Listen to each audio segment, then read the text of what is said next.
Hello student, हम यहाँ पर आज हम बीज के बारे में बात करेंगे। आप सभी को पता है कि बीज क्या, पहले बीज के बारे में क्या बताते हैं। पहले हमने देखा मादा संरचना, है ना। मादा संरचना तो हम देख रहे हैं, हम यहाँ से बात कर रहे हैं निषेचन पश्य अवस्था की बात। किसकी बात कर रहे हैं? निषेचन पश्य घटना की बात कर रहे हैं। पश्य घटना में क्या हो रहा है? आपके भ्रूण का विकास हो रहा है, ठीक है। और आपका कौन था जो प्राथमिक भ्रूणपोष केंद्रक था, उसका भी क्या हुआ था? विकास हुआ था, तब हमने उसको भ्रूणपोष कहा था, ठीक है। और क्या होगा यहाँ पर? बीज का निर्माण होगा, ठीक है। और क्या होगा इस प्रक्रिया में? फल का निर्माण होगा। तो ये सारी क्रिया क्या चल रही है? इस निषेचन पश्य घटना में, इस पुष्प में चलती रहती है, ठीक है। सबसे पहले हमें पता है कि यहाँ इसके अंदर क्या स्थित है? यहाँ क्या है? ये बीजांड स्थित है। सभी को पता है ये बीजांड की संरचना स्थित है।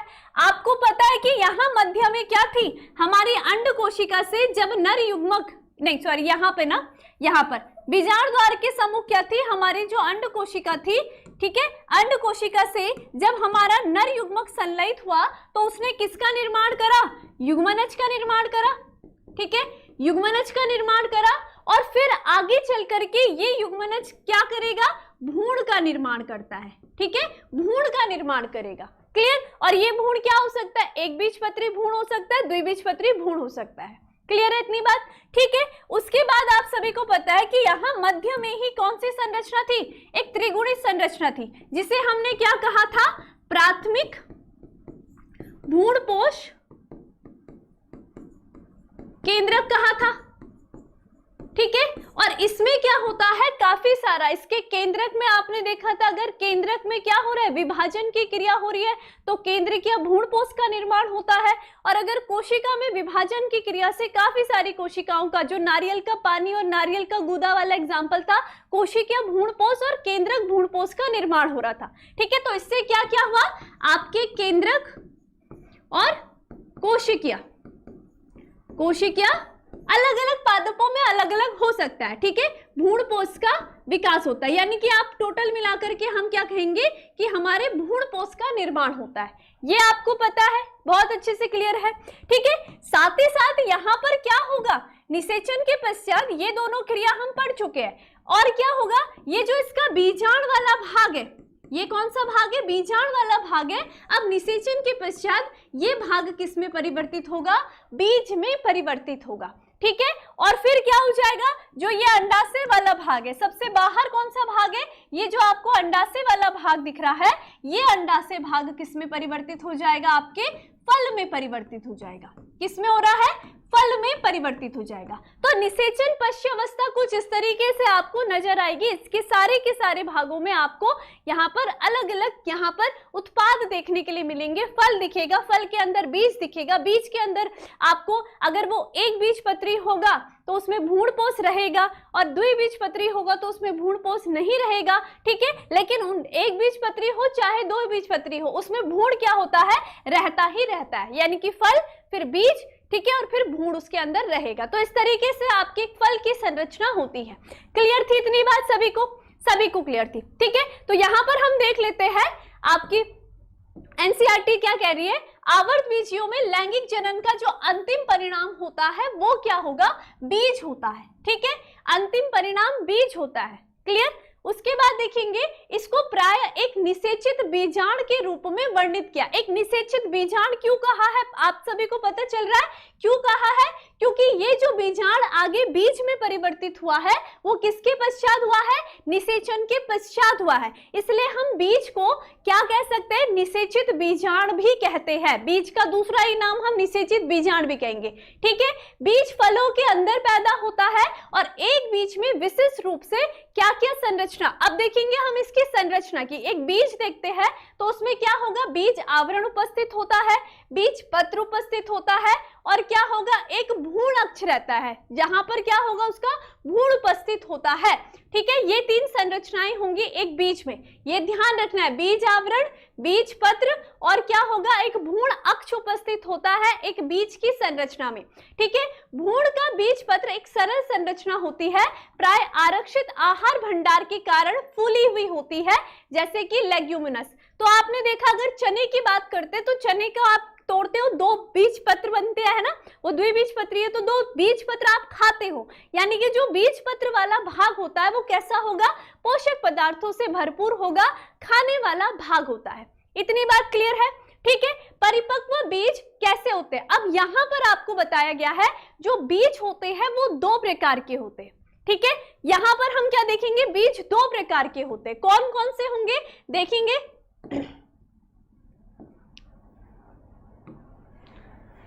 ठीक है, हमने कहा बीजांड से बीज का निर्माण हो रहा है, बीजांड से बीज का निर्माण होता है, सभी को पता है। अब अलग अलग पादपों में ये जो बीज का प्रकार होगा वो अलग अलग होता है, और ये जो बीज का हमने प्रकार डिवाइड करे है ना, ये जो प्रकार हम बता रहे हैं वो किस आधार पर बताएंगे, भ्रूणपोष की उपस्थिति और अनुपस्थिति के आधार पर जो बीज होंगे वो 2 प्रकार के होंगे। किस आधार पर बोला, आधार क्या रखा है हमने, भ्रूणपोष की उपस्थिति और अनुपस्थिति। ठीक है, भ्रूणपोष की उपस्थिति व अनुपस्थिति के आधार पर, अनुपस्थिति के आधार पर क्या होंगे, हमारे जो बीज होते हैं वो कितने प्रकार के होते हैं, 2 प्रकार के बीज होते हैं। ठीक है, कितने प्रकार के होंगे, 2 प्रकार के बीज होंगे। अब आपको भ्रूणपोष संरचना पता है, वही वो त्रिगुणित संरचना। ठीक है, तो 2 प्रकार के बीज कौन कौन से होते हैं, एक वो बीज होंगे, देखो एक कौन सा बीज होगा जिसमें आपको जब निषेचन की क्रिया हो जाएगी तो भ्रूणपोष आपको बिल्कुल भी नहीं दिखाई देगा। भ्रूणपोष क्या होता है, भ्रूणपोष मैंने कहा ना, भ्रूण क्या करेगा, अपने विकास के लिए इस भ्रूणपोष का उपयोग करता है। तो कुछ ऐसे पादप होते हैं जिसमें क्या होगा, जो भ्रूण होते हैं, ठीक है, भ्रूण क्या करेंगे, अपने जो भ्रूणपोष होता है उसके समक्ष उस भ्रूणपोष का क्या करेंगे, का पूरा उपयोग करते हैं। पूरा उपयोग क्या करेंगे, अपने विकास की क्रिया में करते हैं। अर्थात जो ऐसे बीज आपको नजर आएंगे उनमें क्या होगा, भ्रूणपोष जो होगा वो कैसा होगा, अनुपस्थित होगा, क्योंकि उसका तो पूरा उपयोग कर लिया गया है ना, भ्रूण ने अपने विकास में उस भ्रूणपोष का पूरा उपयोग कर लिया गया है। तो हम जब देखते हैं इस प्रकार के बीज को तो इनमें भ्रूणपोष की संरचना आपको देखने के लिए नहीं मिलती है। तो ऐसे जो बीज होते हैं उन्हें हम क्या कहेंगे, गैर एल्ब्यूमिनस बीज कहते हैं। क्या कहेंगे हम उनको, गैर एल्ब्यूमिनस बीज कहते हैं। ठीक है, एक कौन सा प्रकार का होता है, गैर एल्ब्यूमिनस बीज आपसे अगर पूछा जाता है तो ऐसे बीज जो अपने भ्रूण विकास की क्रिया के दौरान अपने भ्रूणपोष का पूर्ण रूप से उपयोग कर लेते हैं, ऐसे बीजों को गैर एल्ब्यूमिनस बीज कहते हैं। और ये बीज अधिकतर अगर आप देखोगे तो जितने भी द्विबीजपत्री होते हैं इनमें आपको भ्रूणपोष की संरचना नहीं दिखाई देती है। तो एग्जाम्पल में क्या आ सकते हैं, जैसे कि एग्जाम्पल हम ले सकते हैं, आपका क्या होगा, द्विबीजपत्री है तो चना हो जाएगा, है ना, मटर हो जाएगा, ठीक है, आपकी मूंगफली हो जाएगी। तो ये सारे के सारे क्या आ जाएंगे, गैर एल्ब्यूमिनस बीज में आ जाते हैं। ये अपने भ्रूणपोष का पूर्ण रूप से उपयोग कर लेते हैं। भ्रूणपोष इसलिए कह रही हूं क्योंकि ये क्या था, एक पोषक पदार्थ था, है ना, जिसका उपयोग भ्रूण अपने विकास के लिए करता है। इतनी बात क्लियर है सभी को, सभी को क्लियर है। तो इसमें एग्जाम्पल में आपके द्विबीजपत्री आएंगे। ठीक है, अब दूसरा जो प्रकार होता है उसमें क्या होगा, यानी कि इसके अंतर्गत ऐसे बीज आते हैं, ठीक है, ऐसे बीज आएंगे जिसमें क्या होगा, जो उनका भ्रूण होता है, उनका जो भ्रूण होगा वो अपने विकास के दौरान उस भ्रूणपोष का पूर्ण रूप से उपयोग नहीं करता है, आधे रूप से करेगा। ठीक है, वो क्या नहीं करेगा, भ्रूण अपने भ्रूणपोष का उपयोग अपने विकास के दौरान पूर्ण रूप से नहीं कर पाता है, पूर्ण रूप से नहीं करता है, अर्थात जब आप इस बीज की संरचना को देखोगे तो आपको इसकी संरचना में भ्रूणपोष की संरचना भी नजर आएगी, ठीक है। यानी कि इसमें हम क्या कह सकते हैं, जो भ्रूणपोष होता है, ठीक है, भ्रूणपोष जो होगा वो क्या होगा, उपस्थित होता है, ठीक है, वो क्या होगा, उपस्थित होता है। तो ऐसे बीजों को हम क्या कहेंगे, एल्ब्यूमिनस बीज कहते हैं। क्या कहेंगे हम इनको, एल्ब्यूमिनस बीज कहेंगे, ठीक है। कौन से बीज कहेंगे, एल्ब्यूमिनस बीज कहते हैं, ठीक है। आगे आपको दोनों प्रकार, एक होता है गैर एल्ब्यूमिनस बीज और एक होता है एल्ब्यूमिनस बीज, ठीक है।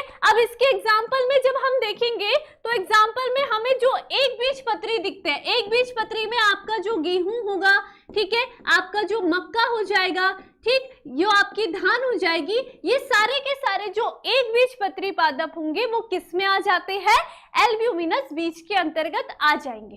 क्लियर हुआ? हाँ बताइए। देखो गैर एल्ब्यूमिनस यानी कि नॉन एल्ब्यूमिनस हम इसको कहेंगे, ठीक है। एल्ब्यूमिनस एल्ब्यूमिनस ही रहेगा, लेकिन नॉन यानी कि गैर यानी कि नॉन हो जाएगा, बस। एल्ब्यूमिनस, नॉन एल्ब्यूमिनस और एल्ब्यूमिनस, सीड, बीज का आपको पता है कि सीड बोलेंगे। क्लियर हो गया सभी को? बताओ, समझ में आ गया?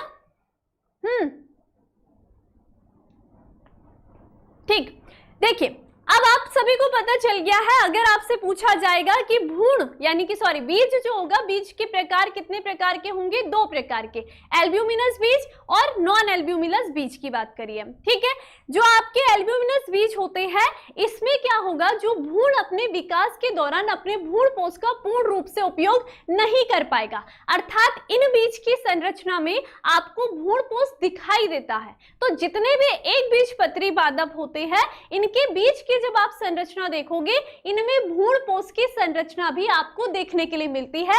ऐसे बीज को हम एल्ब्यूमिनस बीज कहते हैं, ठीक है। दूसरा आ जाता है नॉन एल्ब्यूमिनस यानी कि गैर एल्ब्यूमिनस बीज की जब हम बात करते हैं, तो ये बीज में क्या होगा, जो इनका बीज, इन बीज के अंदर जो भ्रूण होगा वो अपने विकास के दौरान अपने भ्रूणपोष का पूर्ण रूप से उपयोग कर लेता है, अर्थात इनमें हमें भ्रूणपोष नहीं दिखाई देता है।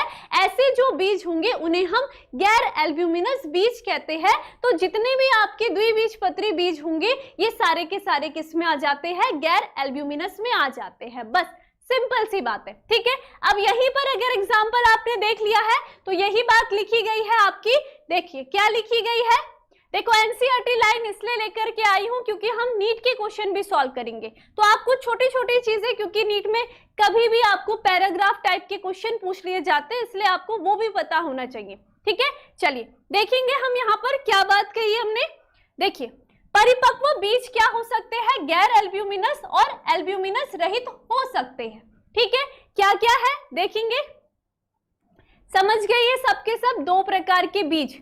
देखिए गैर एल्ब्यूमिनस बीज में क्या होते हैं, अवशिष्ट भ्रूणपोष नहीं होता है, अर्थात इसके भ्रूण ने क्या कर लिया है, अपने भ्रूणपोष का पूर्ण रूप से उपयोग कर लिया है, इसलिए इसमें भ्रूणपोष की संरचना आपको नहीं मिलेगी, ठीक है। तो क्योंकि भ्रूण क्या कर रहा है, विकास के दौरान यह पूर्णतः उपयोग कर लेता है, जैसे कि मटर, मूंगफली आपके एग्जाम्पल होंगे, ठीक है। और एल्ब्यूमिनस की बात करते हैं तो बीजों में भ्रूणपोष का कुछ भाग शेष रह जाता है, क्योंकि क्या होगा, भ्रूण विकास के दौरान इनका पूर्णतः उपयोग नहीं हो पाता है, जैसे कि गेहूं, मक्का, बाजरा, अरंड आदि क्या हो जाएंगे, आपके एल्ब्यूमिनस बीज आ जाते हैं, ठीक है। अब क्या होता है, दूसरे प्रकार के, एक और प्रकार के बीज होते हैं परिभ्रूणपोष, आपके पास बहुत ज्यादा पूछा जाता है, ये परिभ्रूणपोष क्या होते हैं। देखिए कभी कभी क्या होता है, आप जब भी किसी भी बीज की संरचना, हमें पता है कि ये एक बीजांड की संरचना है ना, ये क्या है आपके, एक बीजांड की संरचना की हम बात कर रहे हैं, ठीक है। ये बीजांड की संरचना है, बीजांड के अंदर आपको क्या पता है कि ये क्या होता है, बीजांड काय होता है, क्या होगा, बीजांड काय उपस्थित होता है, ठीक है। तो जब देखिए ये बीजांड काय क्या होता है, कभी कभी किसी किसी बीज के अंदर शेष रह जाता है, ठीक है, क्या रह जाता है, शेष रह जाता है। तो ऐसे जो बीज होंगे, अर्थात जिन बीज के अंदर आपको क्या देखने के लिए मिलेगा, ये बीजांड काय भी देखने के लिए मिलता है, वैसे तो इसका पूरा उपयोग हो जाता है, लेकिन किसी किसी बीज में आपको बीजाणुकाय भी देखने के लिए मिलता है। तो ऐसे जो बीज होते हैं उन्हें हम क्या कहेंगे, परिभ्रूण पोष कहते हैं। जैसे कि जो काली मिर्च आपकी होती है, तो काली मिर्च क्या है, एक परिभ्रूण पोष है, ठीक है। चुकंदर जो आपका एग्जाम्पल होता है वो क्या है, एक परिभ्रूण पोष है। इतनी बात क्लियर है सभी को? क्लियर? तो यहीं पर वही बात की है, कभी कभार कुछ बीजों में जैसे कि काली मिर्च, चुकंदर में बीजाणुकाय, ठीक है, न्यूसेलस जो रहता है वो भी शेष रह जाता है, अपशिष्ट रहता है, यानी कि उपस्थित रहता है। उन्हें हम क्या कहेंगे, परिभ्रूण पोष कहते हैं। बहुत ज्यादा इजी है। क्लियर हुआ सभी को? क्या क्या हमने पढ़ा, सबको क्लियर हुआ? बीज बताया मैंने दो प्रकार के, भ्रूण पोष की उपस्थिति और अनुपस्थिति के आधार पर दो प्रकार के हैं। लगता है कि सभी को क्लियर है? तो एक बार मैं आपको दिखा भी देती हूँ, ठीक है। जैसे कि हम देख रहे हैं यहाँ पर आपके पास आ गया है, ये कौन सा बीज है। अब मुझे तुम खुद ही बताओ कि ये कौन सा बीज आपको दिख रहा है, बताओ जरा कौन सा बीज है ये। अब थोड़ा सा आपका टेस्ट लेते हैं ना कि कैसे है, खुली है आंखें या फिर सो रखे हो शाम के टाइम पे, या फिर चाय पीते पीते मुझे देख रहे हो। अब चाय भी कहाँ पी रहे होंगे गर्मी में, बताइए।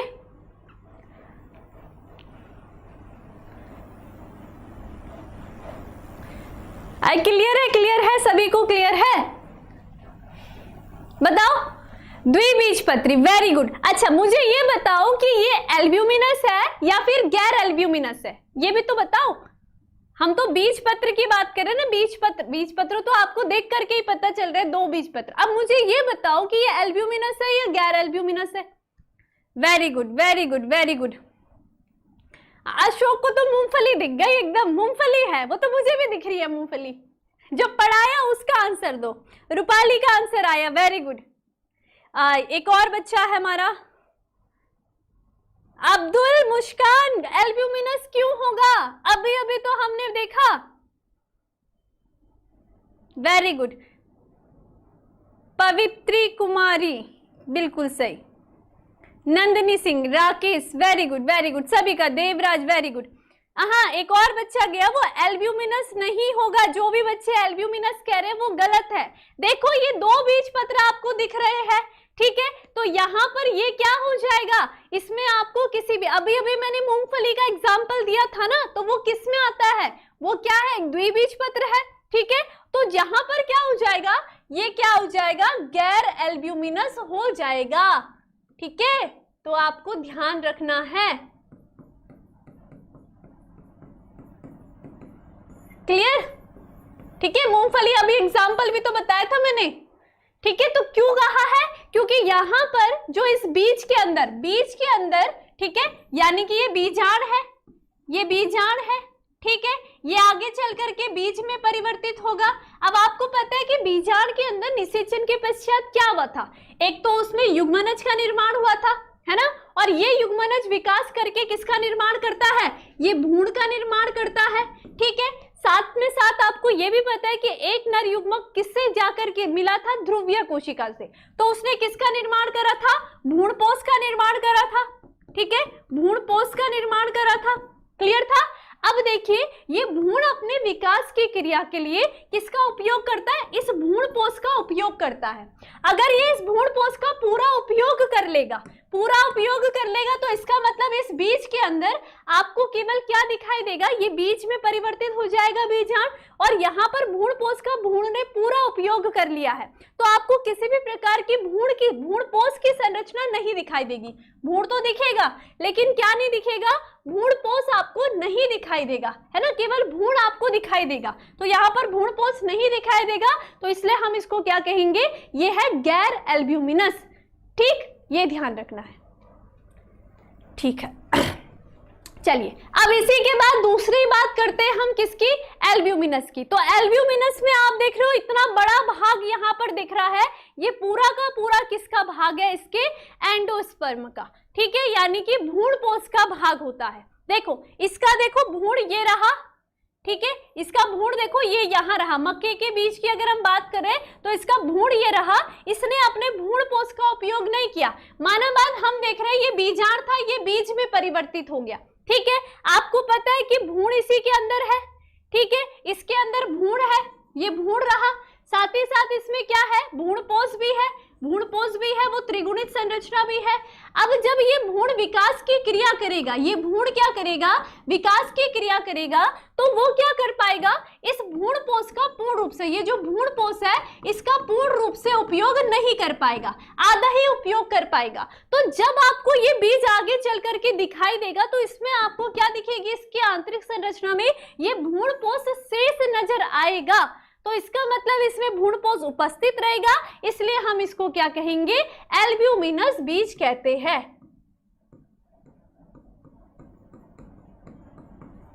समझ गए होंगे, अब तो बहुत इजी हो गया। तो यहां पर क्या आ जाएंगे, मैं लिख देती हूं कि एल्ब्यूमिनस में आपके जो एक बीज पत्री होते हैं, एक बीज पत्री बीज जो होते हैं वो इसके एग्जाम्पल में आएंगे। अब एक बीज पत्री में यानी कि जिसमें केवल और केवल एक बीज पत्र होता है। मक्के में आपने देखा, मक्के को आप दो बराबर भागों में नहीं तोड़ते हो, है ना, तो वो भी क्या है, एक बीज पत्र है। गेहूं की हम बात करें वो भी क्या है, एक बीज पत्र है। चावल की हम बात करें वो भी क्या है, एक बीज पत्र है। बाजरा की हम बात करें वो भी क्या है, एक बीज पत्र है। ठीक है, तो ये सब क्या होंगे, एल्ब्यूमिनस। ये अपने भ्रूणपोष का पूर्ण रूप से उपयोग नहीं कर पाएंगे, जबकि आपके जो एल्ब्यूमिनस आ जाएंगे, गैर एल्ब्यूमिनस आएंगे, इसमें क्या आ जाते हैं, इसमें आपके सभी की सभी क्या आएंगे, द्विबीजपत्री बीज आ जाते हैं, द्विबीजपत्री बीज आ जाएंगे। ठीक है, द्विबीजपत्री बीज यानी कि जिसमें दो बीज पत्र उपस्थित है, और ये चना, आपका मटर, आपका सेम, आपकी मूंगफली, ये सब इसमें गैर एल्ब्यूमिनस में आ जाएंगे। क्लियर है सभी को? ठीक है, चलो, तो बीज का कॉन्सेप्ट सभी को क्लियर हो गया, इसमें और कुछ ज्यादा नहीं है। ये परिभ्रूणपोष की मैंने अभी अभी बात करी थी। तो परिभ्रूणपोष क्या हो जाता है, जब क्या होगा, बीज में क्या शेष रह जाता है, बीजाणुकाय शेष रह जाता है, बीजाणुकाय, ठीक है, क्या रह जाएगा, शेष रह जाता है। तो इसको हम क्या कहेंगे, परिभ्रूणपोष कहते हैं, शेष रह जाता है, इसे हम क्या कहेंगे, परिभ्रूणपोष कहेंगे। एग्जाम्पल में आपका क्या हो गया, अभी अभी मैंने बताया, चुकंदर, ठीक है, और क्या हो जाएगी, काली मिर्च हो जाएगी। ये क्वेश्चन भी आपके पास बहुत ज्यादा बार पूछा जाता है। क्लियर, इतनी बात, ये भी क्लियर हो गया। तो हमारा बीज का जो कॉन्सेप्ट था वो क्लियर हो गया। अब आप मुझे ये बताइए, ध्यान से आपको डायग्राम दिख रहा है, आपसे क्वेश्चन पूछूंगी, नीचे मत देखना। अब कैसे ढकाऊं, चलो पहले बता दिया। पहला वाला आप देख रहे होंगे, पहले वाले डायग्राम को अगर आप ध्यान से देखो तो ये किसका दिख रहा है आपको, ये गैर एल्ब्यूमिनस दिख रहा है या एल्ब्यूमिनस दिख रहा है, चलो बताओ, दिमाग लगाओ। दिख रहा है, अरे आज तुम्हें दिखेगा नहीं ना, दिख रहा है, बताओ। हाँ, आर्किड भी आती है गैर एल्ब्यूमिनस में, मैंने अभी अभी आपको एग्जाम्पल दिया है।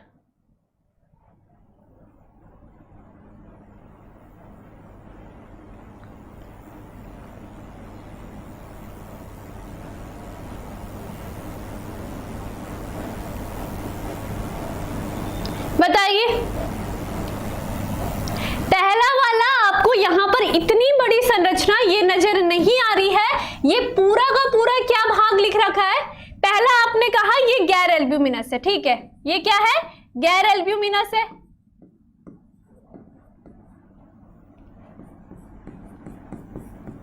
ठीक है, क्योंकि इसमें आपको क्या दिखाई दे रहा है, इसमें आपको केवल बीज दिखाई दे रहा है बस। ठीक है, दूसरे वाला आप कहना चाह रहे हो कि ये क्या है, एल्ब्यूमिनस है, ये क्या है, एल्ब्यूमिनस है।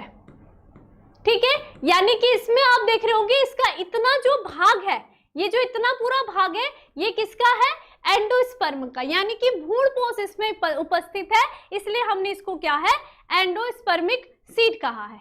ठीक है, समझ गए होंगे। चलिए, ये भी आपके पास एग्जाम्पल दिए हैं, इसको भी आप देख सकते हो।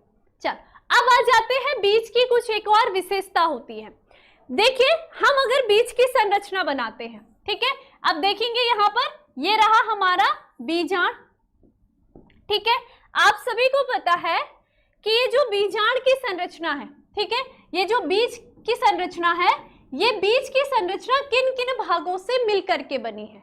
देखेंगे बीज में क्या क्या प्रेजेंट होते हैं, बीज कवच प्रेजेंट होता है, ठीक है, कौन सी संरचना, ठीक है, बीज पत्र उपस्थित होता है, और मध्य में क्या होगा, एक भ्रूण अक्ष होता है, ठीक है, क्या होगा, एक भ्रूण अक्ष होगा, ये हमने बात करी।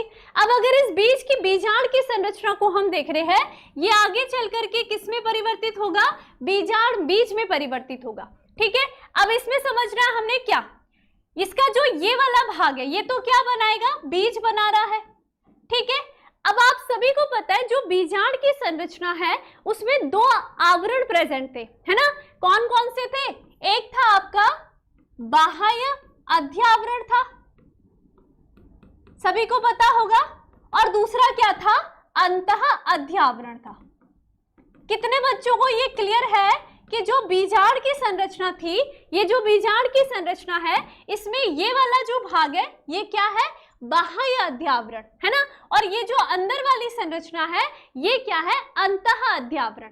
अब जब ये जो बीजांड का भाग है, ये जो बीज होगा ये किसी न किसी कवच से सुरक्षित रहता है, ठीक है। तो इसमें क्या होता है, जो बाह्य अध्यावरण होगा, ठीक है, ये किसका निर्माण करता है, टेस्टा का निर्माण करता है, यानी कि बाह्य चोल का निर्माण करता है, जिसे हम क्या कहते हैं, टेस्टा कहते हैं, ठीक है। और जो इसका अंतः आवरण रहता है ये किसका निर्माण करता है, टेगमेन का निर्माण करता है, जिससे कि ये क्या है, एक तरीके के दोनों बीज कवच कहलाते हैं, सीड कोड हम इनको कहते हैं। यानी कि इस बीज के बाहर क्या प्रेजेंट होती है, एक परत आपको किसकी दिखाई देगी, ये दिखाई देगी टेगमेन की, ठीक है, टेगमेन की जो अंतः अध्यावरण से बनी होगी, और सबसे बाहरी जो परत होगी वो क्या होगी, टेस्टा होगी, और ये दोनों मिलकर के क्या कहलाते हैं, बीज कवच कहलाते हैं, यानी कि सीड कोट कहलाएंगे, ठीक है। तो ये आपको ध्यान रखना है, एक बीज की संरचना में क्या होगा,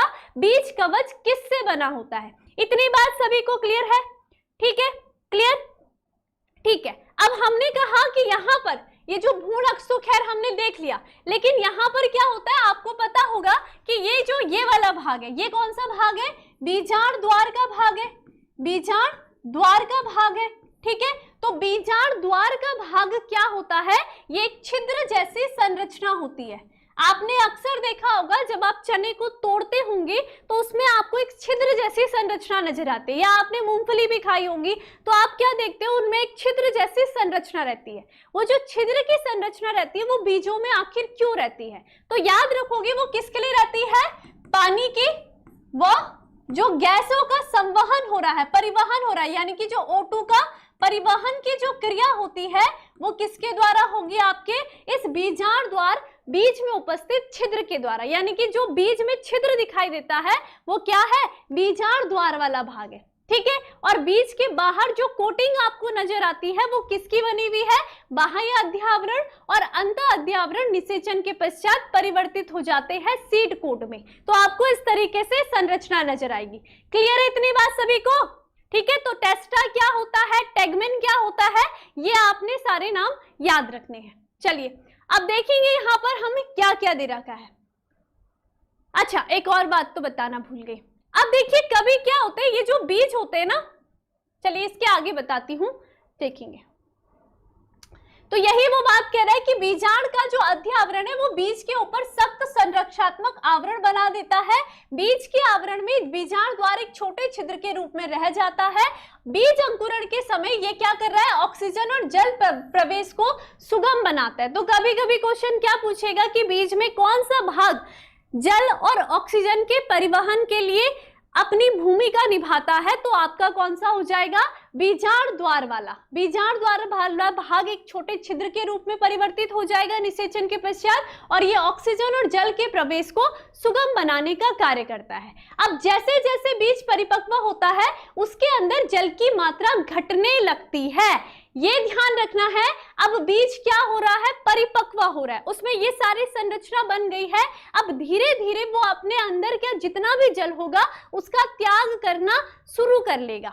जैसे जैसे उसकी बॉडी से जल की कमी होनी स्टार्ट हो जाएगी, उसमें जो होने वाली जितनी उपापचय क्रिया थी, जो भी मेटाबॉलिज्म क्रियाएं थी, वो सारी की सारी धीरे धीरे करके कैसे हो जाएगी, कमी आ जाएगी, यानी कि छीड़ होने लग जाएगी, और बीज कैसा हो जाएगा, सूख जाएगा, यानी कि वो शुष्क अवस्था में पहुंच जाता है। जो उसकी ये जो निष्क्रिय अवस्था होती है, इसे हम एक वर्ड देते हैं जिसका नाम है प्रसुप्ति।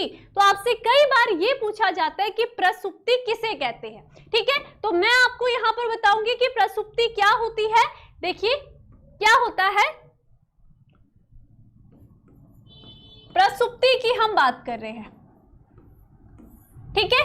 प्रसुप्ति क्या होती है, क्या होगा, जैसे जैसे बीज, ठीक है, जैसे जैसे बीज परिपक्व होता है, परिपक्व होता है, वो क्या करेगा, परिपक्व होगा, वो अपने अंदर के जल को क्या करता है, उत्सर्जित करेगा, ठीक है, उत्सर्जित करता है। यानी कि मात्र कितना 10 to 15% उसमें क्या रहती है, शेष जल की मात्रा रहती है, ठीक है। वो क्या करेगा, अपने अंदर के जल को उत्सर्जित करता है, ठीक है। अब जब उसने क्या कर दिया, पहला पॉइंट, जब उसने जल को उत्सर्जित कर दिया, तो इसका मतलब जब भी आपकी बॉडी से जल की कमी हो जाएगी तो आप भी कहीं ना कहीं आपकी जो भी अंदर क्रियाएं चल रही होंगी वो धीरे धीरे कमी हो जाएगी। आपको भी लो फील होने लग जाता है ना, आप किसी काम को नहीं करने पाते हो, आप खुद ही चक्कर आने लग जाएगा, है ना। तो ऐसे कुछ क्रियाएं हो जाएंगी, आपकी बॉडी में डिहाइड्रेशन हो जाता है। तो ठीक उसी तरीके से बीज में भी क्या हो जाती है, बीज की जो उपापचय क्रिया होती है, ठीक है, बीज की जो क्या होगी, उपापचय क्रियाएं होती है, वो भी क्या हो जाती है, धीमी पड़ जाती है, धीमी पड़ जाती है, ठीक है। अब आप तो पानी की कमी से आपको तो बेहोशी आके आप तो नीचे गिर जाओगे, लेकिन बीज तो ऐसा नहीं कर सकता है। तो बीज में क्या हो जाएंगी, यहाँ पर एक अवस्था आ जाती है, कौन सी अवस्था, बीज कहाँ चला जाता है, निष्क्रिय अवस्था में चला जाता है, निष्क्रिय अवस्था में चला जाता है, अवस्था में चला जाता है। किसकी कमी के कारण, पानी की कमी के कारण वो एक निष्क्रिय अवस्था में चला जाता है, और उसकी जो ये निष्क्रिय अवस्था होती है, इसी अवस्था को हम क्या कहते हैं, प्रसुप्ति कहते हैं, ठीक है। इस निष्क्रिय अवस्था को हम क्या कहेंगे, इस निष्क्रिय अवस्था को हम क्या कहते हैं, प्रसुप्ति कहते हैं। क्या कहते हैं, प्रसुप्ति कहते हैं। कितने बच्चों को समझ आया, बताओ जरा, क्लियर हुआ। क्या करा यहाँ पर, जैसे जैसे बीज परिपक्व हो रहा है, ठीक है, वो क्या करेगा, अपने अंदर जो भी जल उपस्थित होगा उसको धीरे धीरे त्यागने लग जाता है, ठीक है। 10 से 15% ही उस बीज के अंदर पानी रह जाता है। अब जब उसके अंदर पानी ही नहीं रहेगा तो अब क्या हो जाएगी, जो भी उसके अंदर क्रिया होने वाली है, एक बीज आगे चल करके पौधे का निर्माण करना होता है उसको, लेकिन उसमें पानी की कमी है, तो वो पौधे का निर्माण कैसे करेगा, जब उसको वो वातावरण ही नहीं मिलेगा, तो उसकी उपापचय क्रिया सारी की सारी क्या हो जाएगी, छीड़ होने लग जाती है। अब जो बीज होगा वो एक निष्क्रिय अवस्था में आएगा, है ना, क्योंकि उसका जो आसपास का सारा वातावरण और उसके अंदर का वातावरण है वो उसके अकॉर्डिंग कैसा हो गया, प्रतिकूल हो गया, ठीक है। पानी भी नहीं है, कोई ऐसा वातावरण भी नहीं मिला है कि वो उग जाए, ठीक है। तो इसलिए क्या हो गया, वो निष्क्रिय अवस्था में पहुंच गया। अब जो ये निष्क्रिय अवस्था होती है, इसमें हम बीज दिखते कैसे शुष्क नजर आते हैं आपको, ठीक है। इसी अवस्था को हम क्या कहते हैं, प्रसुप्ति कहते हैं। अब आप सभी को ये ध्यान रखना है, ये जो प्रसुप्ति अवस्था है ना, ये बीजों के लिए बहुत ज्यादा महत्वपूर्ण होती है। कैसे, आप अगर देखो, सोचिए कि अगर बीज प्रसुप्ति अवस्था में नहीं जाएगा, ठीक है, माना उसके अंदर जल की मात्रा भी है, तो कुछ टाइम बाद कोई भी बीज अगर आप देखते हो, आप अगर बाजार से बीज लेकर के आते हो, उसको पानी में डाल दोगे, अगर आप उसको तुरंत मिट्टी में नहीं डालते हो तो वो क्या हो जाएगा, 1-2 दिन बाद सड़ जाता है। क्यों, क्योंकि उसको पानी तो मिल गया, उसको एक पूर्ति तो हो गई, लेकिन अभी उसको जहां मिट्टी उसे चाहिए थी, खनिज पोषक पदार्थ चाहिए थे, वो नहीं मिला, वो क्या हो गया, सड़ गया, ठीक है। अगर बीज बाई चांस, अगर सोचिए कि उसके अंदर बीज में पानी पहले से ही उपस्थित रहेगा तो भी वो सड़ जाएगा, ठीक है। अगर आप चाहते हो कि आपने बीज लेकर के आगे, अभी आपके घर के बाहर कोई गार्डन तैयार नहीं हुआ है, आपका बीज पड़ा है, तो वो वहां पर भी तो रखे रखे सड़ जाएगा। अब प्रसुप्ति अवस्था में जाने से क्या होता है, उसको जब तक जल वाला वातावरण और उसी प्रकार के खनिज पोषण नहीं मिल जाते हैं, वो बीज न तो सड़ेगा, वो बीज वैसा का वैसा ही रहेगा। अब जैसे ही आप क्या करोगे, उसके लिए उसका अनुकूल वातावरण बनाओगे, है ना, मिट्टी वगैरह, खाद वगैरह, पानी भी डालोगे, तो आपने उसके लिए उसका अनुकूल वातावरण बना दिया। तो अब उसकी क्या होगी, प्रसुप्ति अवस्था टूट जाएगी। यानी कि प्रसुप्ति अवस्था कैसे टूटेगी, अब बीज क्या कर रहा है, वापस से उसी छिद्र के द्वारा उस पानी को ग्रहण कर रहा है। उस पानी के साथ साथ जितने भी खनिज पोषण है वो भी क्या होंगे, उस बॉडी में प्रवेश करेंगे, जिससे कि बीज क्या होता है, धीरे धीरे परिपक्व होगा। और आप सभी को पता है बीज के अंदर भ्रूण वाला भाग होता है, भ्रूण में परांकुर भाग होता है, मूलांकुर भाग होगा, परांकुर भाग उसके परहों का निर्माण करेगा, मूलांकुर भाग उसकी जड़ का निर्माण करेगा, और इस प्रकार आपके एक बीज से किसका निर्माण हो जाएगा, एक पौधे का निर्माण हो जाएगा। ठीक है, तो प्रसुप्ति अवस्था में जाना बहुत ज्यादा इंपॉर्टेंट हो जाता है किसी भी बीज के लिए। समझ में आ गया कि क्यों बीज प्रसुप्ति अवस्था में गया? क्लियर? ठीक है, बताओ जरा, क्लियर है सभी को? ठीक, तो ये आपका प्रसुप्ति है। अब यहां पर भी वही बात कही गई है, क्या कही गई है, देखो, जैसे जैसे बीज परिपक्व होता है उसके अंदर जल की मात्रा घटने लगती है, बीज क्या हो जाएगा, अपेक्षाकृत सूक्ष्म हो जाता है, सूख जाता है। ठीक है, फलस्वरूप सामान्य उपापचय क्रिया धीमी पड़ने लगती है, भ्रूण निष्क्रियता की दशा में प्रवेश कर लेता है, और जिसे हम क्या कहेंगे, प्रसुप्ति कहते हैं। यदि अनुकूल परिस्थिति उसके अकॉर्डिंग, उसको पानी मिल रहा है बीज को, तो वो वापस से क्या करेगा, उग करके एक पौधे का निर्माण करेगा। ठीक है, यानी कि एक तरीके से वो कुछ टाइम के लिए छुप गया है, ठीक है, और एकदम से आ जाएगा। जब उसको वही वातावरण मिलेगा तो वो आ गया और अच्छे से खिलेगा फिर। ठीक है, और उसकी अनुकूल व्यवस्था क्या क्या हो जाएगी, नमी उसको मिलनी चाहिए, उसको आर्द्रता मिलनी चाहिए, उसको ऑक्सीजन मिलना चाहिए। ठीक है, तापमान, ये सब क्या है, उसकी अनुकूल परिस्थितियां है जो कि क्या करेगी, उसको अंकुरित करेगी। अब यहाँ पर आपके पास एक एग्जाम्पल दिया गया है, हमें अपने जब भी किसी वैज्ञानिकों ने खोज करी होगी तो उनको एक बीज मिला था, और वो बीज जब पता करा गया तो वो कितने साल, लगभग 10,000 वर्ष पूर्व बीज मिला था। और वो कैसे, वो जब वो बीज रहा होगा ना, उस समय बीज रहा होगा किसका, ल्यूपिनस, किसका, ल्यूपिनस आर्किटस का। ये एक बीज का नाम है ल्यूपिनस आर्किटस, जो कि लगभग 10,000 वर्ष पूर्व मिला था। अब देखो, जब वो मिला होगा उसके बाद किसी ने उसको बोया, 10,000 वर्ष पूर्व का बीज जो था उसको किसी ने, वो देखो, जब वो बीज रहा होगा तो वो प्रसुप्ति अवस्था में था। ठीक है, अब उसको जब वो 10,000 वर्ष बाद मिला, उसको बोया, उसको वो सारी अनुकूल परिस्थितियां दी गई, तो 10,000 पुराना वर्ष बीज आज नए पादप में परिवर्तित हो गया। ठीक है, क्योंकि वो उस समय प्रसुप्ति अवस्था में गया था। बस हमने क्या करा, उसको एक अनुकूल वातावरण दे दिया। तो ये सारे आपके प्रसुप्ति बीज के उदाहरण दिए गए हैं। एक होता है फियोनिक्स डैक्टिलिफेरा, एक खजूर का होगा, ये कितना है, लगभग 2000 वर्ष पूर्व क्या था, ये बीज भी मिला था, और आज जब वापस इसको बोया गया तो इससे एक पादप का निर्माण हुआ। तो बीज क्या होंगे, प्रसुप्ति अवस्था में क्यों जाते हैं, ताकि वो लंबे समय तक बने रहे। ये गुण हो जाता है उनका एक, कि हम उस बीज को कभी भी यूज कर सकते हैं, हमें बस क्या जरूरत होगी, उसको अनुकूल परिस्थितियां देने की। ठीक है, और अगर वो प्रसुप्ति अवस्था में नहीं जाते तो हमारे तो सारे के सारे बीज वैसे ही खराब हो जाते भाई, उनमें तो पानी भरा हुआ है, जल है उसके अंदर, तो वो क्या हो जाएगा, सड़ जाएगा, है ना। तो कभी भी आप किसी भी बीज को डालोगे तो वो क्या हो जाएगा, सड़ जाएगा, पानी के अंदर अगर आप डालते हो। ठीक है, चलेंगे आगे। तो प्रसुप्ति आपने समझ लिया है। अब हम बात करते हैं बीज का, तो हमें क्लियर हो गया। बीज में हमने देखा किस तरीके से एल्ब्यूमिनस, गैर एल्ब्यूमिनस बीज देखे, परिभ्रूण पोष हमने देखा, प्रसुप्ति व्यवस्था हमने पढ़ ली है। अब आ जाते हैं कि साथ ही साथ यहाँ पर फल का भी तो निर्माण हो रहा है ना। हमने देखा बीज का तो निर्माण हो रहा है, हमारा अंडाशय भी किसमें चेंज होगा, फल में परिवर्तित होता है। तो यहाँ पर क्या होगा, बीजांड से परिपक्व होकर बीज तो बन रहा है, लेकिन साथ ही साथ जो हमारा ओवरी होगी पुष्प की, वो किस में परिवर्तित होगी, फल के रूप में विकसित होगी। अर्थात बीजांड के बीज के रूप में तथा अंडाशय के फल के रूप में रूपांतरण साथ साथ चलता रहता है। अब देखिए, अब अंडाशय के बाहर हमारी ओवरी थी, ठीक है, ये क्या है, हमारी ओवरी थी। तो इस ओवरी के बाहर भी क्या होता है, आवरण प्रेजेंट होता है।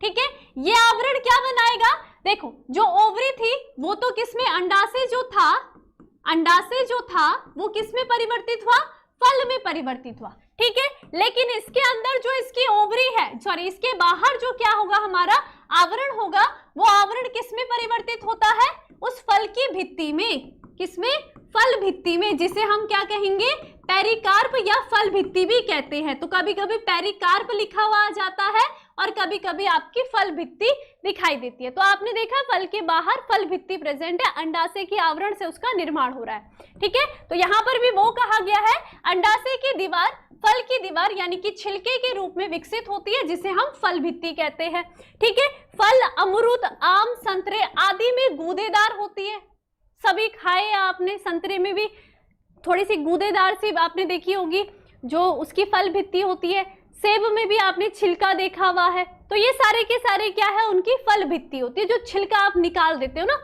वो भी पोषक पदार्थों से भरपूर रहती है, इसलिए वो भी खा लिया करो, ठीक है। चलिए, मूंगफली, सरसों आदि की भांति सूक्ष्म भी हो सकते हैं। और बहुत सारे मूंगफली और सरसों की अगर हम बात करते हैं तो मूंगफली का जो छिलका होता है ना, वो क्या हो गया, उसकी फल भित्ति हो गई, जिसके अंदर बीज क्या है, सुरक्षित है, ठीक है। तो ये क्या हो जाएंगे, फल भित्ति के एग्जाम्पल हो जाएंगे आपके। चलिए, फल के एग्जाम्पल। अब फल भी कितने प्रकार के होते हैं, फल भी कितने प्रकार के होंगे, 2 प्रकार के होते हैं, ठीक है। फल कितने प्रकार के होंगे, 2 प्रकार के होते हैं। एक होते हैं सत्य फल, सत्य फल जिसे हम ट्रू फ्रूट्स कहते हैं, ठीक है। और एक आपके होते हैं असत्य फल, असत्य फल, या हम इनको क्या कहेंगे, आभासी फल कहेंगे, या हम इनको मिथ्या फल कहते हैं, ये कुछ भी कह सकते हो आप, इसको आभासी फल या असत्य फल कहेंगे, ठीक है। सत्य फल क्या होते हैं, ऐसे फल, ठीक है, ये क्या हो जाएंगे, ऐसे फल होते हैं जिनका निर्माण किससे होता है, जिनका निर्माण हमेशा कब होगा, जब भी निषेचन की क्रिया होगी, निषेचन की क्रिया के पश्चात कहां से होगा, हमेशा याद रखोगे अंडाशय से होता है, अंडाशय से होता है। ऐसे फलों को हम क्या कहेंगे, सत्य फल कहेंगे। यानी कि सत्य फल उन फलों को कहते हैं जिनका निर्माण किससे होगा, आपके अंडाशय से ही होता है। क्लियर हो गई। अब इसी के अपोजिट अगर हम देखेंगे, कौन से फल, आपके कुछ असत्य फल होते हैं, अर्थात ऐसे जो फल होते हैं उनका निर्माण कहाँ, अंडाशय से नहीं होगा, बल्कि अंडाशय फूल के किसी अन्य भाग से होगा, ठीक है। इनका निर्माण क्या होगा, अंडाशय से ना होकर किसके, पुष्प के अन्य भाग, पुष्प के अन्य भाग की अगर हम बात करते हैं, अन्य भाग कौन कौन से होते हैं, आप सभी को पता है, पुष्पासन भाग होता है, ठीक है। पुष्पासन के अलावा क्या होगा, दल होता है, ठीक है, दल होगा, साथ ही साथ बाह्य दल हो सकता है, ठीक है। इन भागों से जब होता है, तो ऐसे फलों को हम क्या कहेंगे, असत्य फल या आभासी फल हम इनको कहते हैं। जैसे कि आपके एग्जाम्पल में यहाँ पर दिया गया है, क्या क्या हो सकते हैं, आपका सेब की बात करी तो सेब का जो निर्माण होगा वो अंडाशय से नहीं होगा, बल्कि कहाँ से होगा, जो पुष्प का पुष्पासन भाग होता है, पुष्पासन भाग सभी को क्लियर होगा।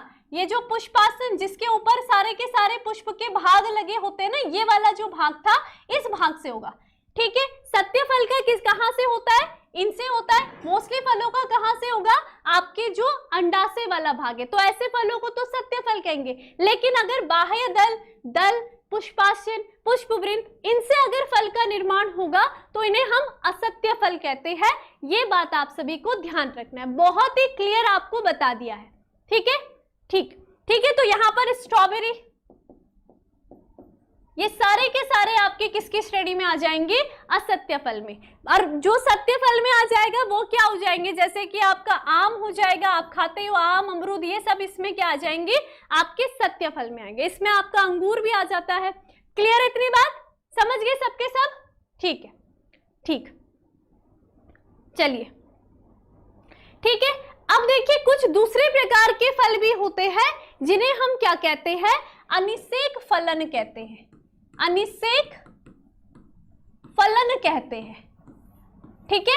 अनिषेक फलन किसे कहते हैं, जब फल का निर्माण, जब क्या होगा, फल का निर्माण जो होता है वो क्या होगा, किससे, अंडाशय से ना होकर के, सॉरी, जब फल का निर्माण बिना निषेचन के होता है, ठीक है, जब फल का निर्माण क्या होगा, बिना निषेचन के होता है, निषेचन के होता है, तो इसे क्या कहेंगे हम, अनिषेक फलन कहते हैं, अनिषेक फलन कहते हैं।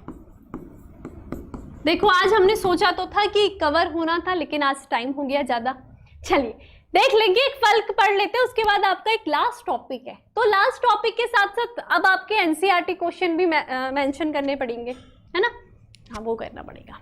चलिए देखिए क्या क्या होता है अनिषेक फलन। नाम से ही पता चल रहा है फलन तो हो रहा है, फल का निर्माण तो होगा, लेकिन उसमें अ शब्द आ गया है, यानी कि अ यानी कि अब्सेंट, निषेचन, निषे यानी कि निषेचन, यानी कि क्या है, फर्टिलाइजेशन अब्सेंट हो रहा है, और उसके पश्चात भी फल का निर्माण हो रहा है। तो ऐसा जो फल के निर्माण की क्रिया होती है, इसे हम क्या कहेंगे, अनिषेक फलन कहते हैं। समझ गए आप सबके सब? हाँ ठीक है। और इसके एग्जाम्पल में अब देखिए, किसी फल का निर्माण अगर बिना निषेचन की क्रिया के हो रहा है, तो इसका मतलब क्या होगा, इनकी संरचना में, इन फल में आपको क्या नहीं दिखाएंगे, बीज क्या होते हैं, अनुपस्थित होते हैं। क्योंकि आप सभी को पता है कि बीज का निर्माण तो निषेचन के पश्चात ही होता है, लेकिन अगर किसी पुष्प का निर्माण बिना निषेचन के हो रहा है, तो इसका मतलब उसके अंदर आपको बीज नहीं दिखाई देंगे। एग्जाम्पल की अगर हम बात करते हैं, तो आपके क्या क्या हो जाएंगे, आपका जो केला होता है ना, आपका अंगूर की हम बात कर रहे हैं, ठीक है, आपका जो अनानास हमारा फल में आ जाएगा, ये सारे के सारे कैसे फल होंगे, अनिषेक जनित फल होंगे, बिना निषेचन के उत्पन्न हुए फल होते हैं। इन्हें क्या कहेंगे, अनिषेक फलन कहेंगे। समझ में आ गया आपको? फल हमने पढ़ा था, अंडाशय भाग से अधिकतर फलों का निर्माण होता है, ठीक है। अब यहाँ पर इन्हीं की उपस्थिति के आधार पर फलों को दो भागों में बांटा गया है, एक होते सत्य फल, एक होते असत्य फल। सत्य फल वे फल होते हैं जिनका निर्माण निषेचन के पश्चात अंडाशय से होता है। तो इसमें आपको सुस्पष्ट आपको बीज दिखाई देंगे, क्योंकि इनका निर्माण ही किससे हो रहा है, अंडाशय से निर्माण हो रहा है, और अंडाशय के अंदर बीजांड संरचना है, तो बीज का निर्माण आपको दिखाई देगा। तो इन फलों को हम सत्य फल कहेंगे। असत्य फल वे फल होते हैं जिनका निर्माण किससे होगा, अंडाशय से ना होकर के पुष्प के अन्य भाग, बाह्य दल, दल, या फिर हम कह सकते हैं उसके पुष्पासन भाग से होगा। तो ऐसे फलों को हम क्या कहेंगे, असत्य फल कहते हैं, ठीक है। सेब, स्ट्रॉबेरी, बीज तो है क्योंकि निषेचन तो हुआ है उस फल में, लेकिन जो फल का निर्माण हुआ है वो अंडाशय से हुआ है। क्लियर? उसके बाद आ जाते हैं हम किसमें, अनिषेक जनित फल में। तो इसमें तो निषेचन हुआ ही नहीं है, ये बिल्कुल अलग ही जा रखा है कि निषेचन हुआ ही नहीं है इसमें, और फिर भी फल का निर्माण हो रहा है। तो ऐसे फलों को अनिषेक फलन कहेंगे। निषेचन नहीं हुआ है तो बीज भी नहीं दिखाई देता है ऐसे फलों में, और इसके एग्जाम्पल में आपके ये सब आ जाएंगे। क्लियर? इतनी बात, ये बात आपने ध्यान रखनी है, आप सभी को क्लियर रखनी है, ठीक।